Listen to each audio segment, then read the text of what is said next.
With the dissolution of the Soviet Union, a trend of reevaluating the Second World War and the personality of Stalin began in all post-Soviet countries. Despite the deconstruction of the cult of personality during Khrushchev's era, many aspects of Stalin's rule remained undisclosed. In general, the main and most noticeable common feature between Stalin and Hitler was the foreign policy condition of their countries – isolation. However, apart from this, although many common features are superficially highlighted, in general, Hitler and Stalin differed significantly. Today we will examine a provocative question and try to find precisely the similarities between Stalin and Hitler. The first thing to note is that both leaders were totalitarian rulers, completely controlling the state in all aspects of its life. This fact becomes a starting point for many subsequent comparisons. Totalitarianism and the cult of personality formed in Germany and the Soviet Union during the reign of Hitler and Stalin, respectively. Both leaders were undisputed rulers of their countries and sought absolute rule. Some geographical objects in their countries were renamed during their rule. Mass repressions are an integral part of any totalitarian regimes. Such regimes attempt to eliminate any dissent in the country, along with people generating that dissent. Hitler and Stalin are remembered as two of the bloodiest politicians of the entire 20th century. Millions of people were annihilated during their rule. Despite proclaiming internationalism, Stalin, like Hitler, carried out purges based on national criteria. Many are aware of mass deportations, such as those of the Chechens, Crimean Tatars, or Karachais. Speaking of Hitler's ethnic cleansings, it's needless to say, several million Jews were annihilated. Antisemitism was also inherent in Stalin's regime, but it manifested itself only after the end of the Second World War, and in the USSR only Zionists were liquidated. Overall, Stalin's policy had some anti-Semitic traits, but antisemitism didn't occupy a central place in politics and was quite selective, unlike the Nazi regime. In addition to purges based on national criteria, both leaders carried out repressions against any opposition that emerged in their path. After coming to power, Hitler dealt with all the communists, while Stalin continued purges on the intelligentsia and people supporting Trotsky. It's worth noting that during Stalin's rule, not everyone was deported, but only those who posed real threats to the USSR. Radical separatists, anti-communists, and anti-Sovietists, who corresponded to their nationalities and their desire for sovereignty. Both in the Third Reich and in the Soviet Union, systems of concentration camps were established, imprisoning all dissenters. However, there is a significant difference between Hitler's death camps and Stalin's gulags. They are fundamentally incomparable. Inter-party struggle was an integral part of both regimes. Stalin's struggle began after Lenin's death and continued until 1927, resulting in bloodshed and exile. Inter-party purges continued throughout Stalin's rule, reaching their peak in 1937. Hitler's history also includes numerous episodes of eliminating associates, with the most notable being the Night of the Long Knives, when Hitler destroyed the SA unit led by Röhm, suspected of treason. Both leaders pursued a policy of militarizing society, actively building military power in both states. Hitler openly declared his intention to expand German borders, while Stalin also increased military strength and prepared for new socialist revolutions in other countries.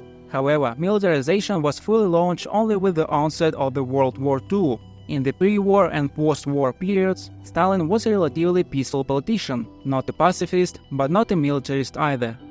Propaganda and censorship had a significant impact on totalitarian countries. Both regimes destroyed extensive campaigns to spread ideals that served the rulers' interests. Through propaganda, Stalin and Hitler achieved broad society support, using repression mentioned above as a means to suppress undesirable opinions. Part of the propaganda included grand ceremonies and various celebrations. In both countries, numerous quasi-military organizations supported the leading party. Both Hitler and Stalin preferred to conduct massive parades, emphasizing the military might and ideological strength of their respective states. These parades left a strong impression on both the local population and foreign countries. The cinema of that time was dedicated to praising the army, though in the USSR, the theme of labor in collective farms was more dominant. Propaganda in the USSR was more focused on motivating labor and condemning idleness. In addition to active propaganda, censorship reached a high level in both countries. Any expression of dissatisfaction was suppressed. Materials violating the official line were either banned or led to severe punishments, including concentration camps and executions. The parties of Stalin and Hitler attracted support from the working class, also known as the proletariat. The Communist Party addressed the issue of class inequality and called for uprisings. On the other hand, the National Socialist German Workers' Party attracted its base, including the working class. Stalin and Hitler expressed extremely negative attitudes toward Western countries, their ideologies, liberalism, democracy, and capitalism. In their worldview, these Western concepts were considered outdated, and they envisioned communism and National Socialism as future global ideologies. These convictions influenced the formation of the policies, internal and external rhetoric of both leaders, as well as the character and direction of their rule. However, in the USSR, there were still some works by Western authors, and the attitude toward them was more positive than in Germany under Hitler. The economy and approach to economic regulation of Stalin and Hitler also exhibited similar traits, although it's challenging to equate the economic systems of the Reich and the Soviet Union directly. In Germany under Hitler, formal private ownership and elements of a market economy were ostensibly retained, but the state, under the leadership of the National Socialist Party, actively intervened in the economy and exercised control over the key sectors. The economic policy of the Nazi regime aimed to strengthen state control and support national interests. Monopolies were endorsed, large conglomerates were established, and recovery programs were implemented to enhance the country's economic self-sufficiency. The Soviet Union operated a centralized planned economy based on the state plan. All aspects of the economy, including production, distribution, and prices, were planned and controlled by the central government. In contrast to Germany, where formal private ownership persisted, the Soviet Union nearly lost it entirely due to collectivization and nationalization.